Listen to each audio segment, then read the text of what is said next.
जय हिंद। आज हम बात करेंगे रिफ्लेक्शन ऑफ लाइट, प्रकाश का परावर्तन।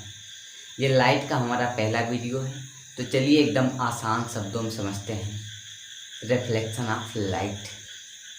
सबसे पहले समझते हैं प्रकाश क्या है। प्रकाश एक प्रकार का ऊर्जा है जो हमारे दृष्टि ज्ञान को जागृत करता है। इसे ऐसे भी डिफाइन कर सकते हैं, प्रकाश एक प्रकार का ऊर्जा है जो वस्तुओं को देखने में हमें सहायता प्रदान करता है। प्रकाश ऊर्जा कैसे है? आपको पता होगा कि किसी वस्तु की कार्य करने की क्षमता को ऊर्जा कहते हैं। जब कोई वस्तु कार्य करती है तो हम कहते हैं कि उसमें ऊर्जा है, क्योंकि बिना ऊर्जा के कोई भी वस्तु कार्य नहीं कर सकती। तो सूर्य से प्रकाश की किरणें हमारी आंखों तक आती है, बल्ब से प्रकाश की किरणें हमारी आंखों तक आती है, तो वहाँ से यहाँ आने में क्या करती हैं? कार्य करती हैं। तो हम कह सकते हैं कि प्रकाश एक प्रकार का ऊर्जा है। प्रकाश की सहायता से पौधे अपना भोजन बनाते हैं, प्रकाश संश्लेषण की क्रिया द्वारा। और सोलर प्लांट में प्रकाश को विद्युत में बदला जाता है। तो हम कह सकते हैं कि प्रकाश एक प्रकार का ऊर्जा है। तो कोई वस्तु हमें दिखाई कैसे देती है, इसके लिए हम समझते हैं सोर्स ऑफ लाइट, प्रकाश के स्रोत को। प्रकाश के जो स्रोत होते हैं वो दो प्रकार के होते हैं, एक दीप्त वस्तुएं, एक अदीप्त वस्तुएं। Luminous object, non luminous object.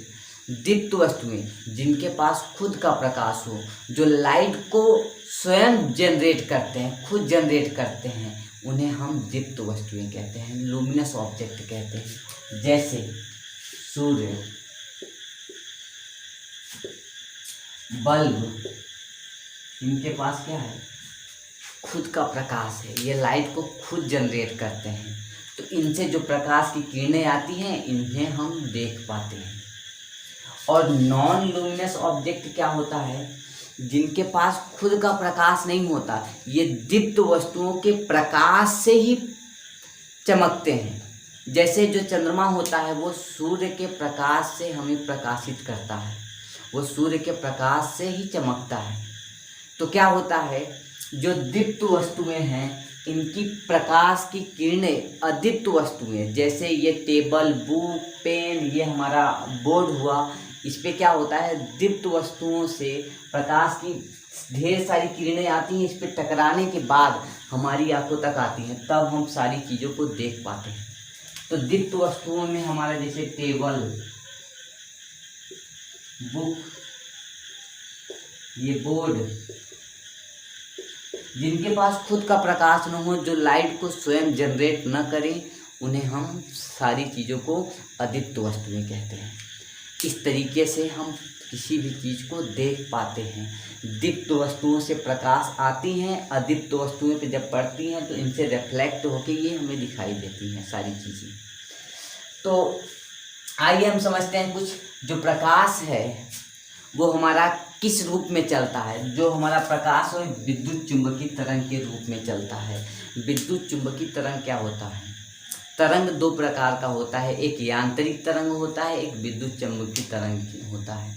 यांत्रिक तरंग जिन्हें चलने के लिए माध्यम की आवश्यकता होती है उन्हें यांत्रिक तरंग कहते हैं, और जिन्हें चलने के लिए माध्यम की आवश्यकता नहीं होती उन्हें विद्युत चुंबकीय तरंग कहते हैं। जैसे ये जो हमारा प्रकाश है ये सूर्य से यहाँ तक आ रहा है, तो बीच में वैक्यूम भी रहा होगा, निर्वात रहा होगा, वहाँ से प्रकाश आया है, एयर में आया है, जल में भी जाता है, ग्लास को भी पार कर जाता है। तो इसे चलने के लिए माध्यम की आवश्यकता नहीं होगी, तो हम कह सकते हैं कि जो प्रकाश है विद्युत चुंबकीय तरंग के रूप में चलता है। और प्रकाश की चाल क्या होती है? प्रकाश किस स्पीड से ट्रेवल करता है? जो प्रकाश की चाल होती है वो निर्वात में 3×10⁸ मीटर प्रति सेकंड होती है, यानी 3 लाख किलोमीटर हर एक सेकंड प्रकाश जो है हमारी गति करती है। और प्रकाश हमेशा सरल रेखा में गति करती है। तो आप लोग इसका स्क्रीनशॉट ले लीजिए, उसके बाद हम बताते हैं प्रकाश का परावर्तन। आइए अब समझते हैं प्रकाश का परावर्तन कैसे होता है। देखिए, जब हमारी प्रकाश की किरणें आती हैं किसी चिकने तल से टकराएंगी तो उसका कुछ भाग अवशोषित कर लेगा वो जो हमारा सरफेस होगा, उसके बाद बाकी सब किरणें परावर्तित होकर फिर से उसी माध्यम में वापस लौट जाती हैं।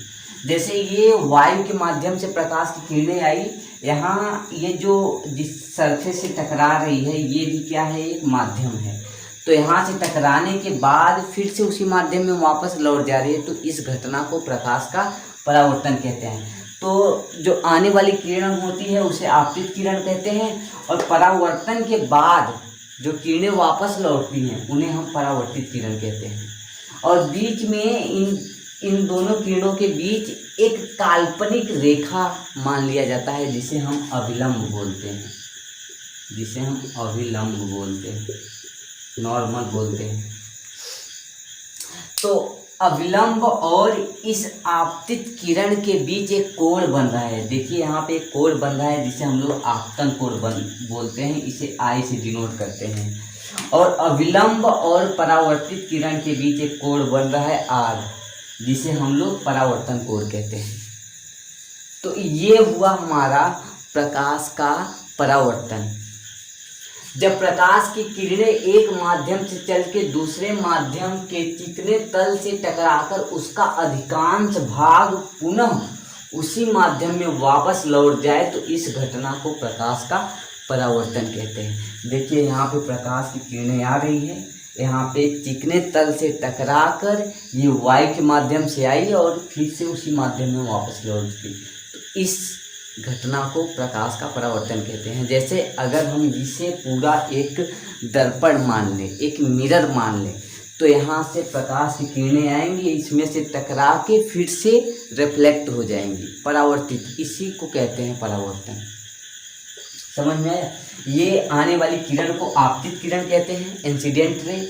और परावर्तित किरण मतलब जो यहाँ से परावर्तन होने के बाद जो किरण लौटती है उसे हम परावर्तित कहते हैं, रिफ्लेक्टेड रे। और ये हो गया हमारा अभिलंब और आपतित किरण के बीच बनने वाला कोण हमारा क्या होता है, आपतन कोण होता है।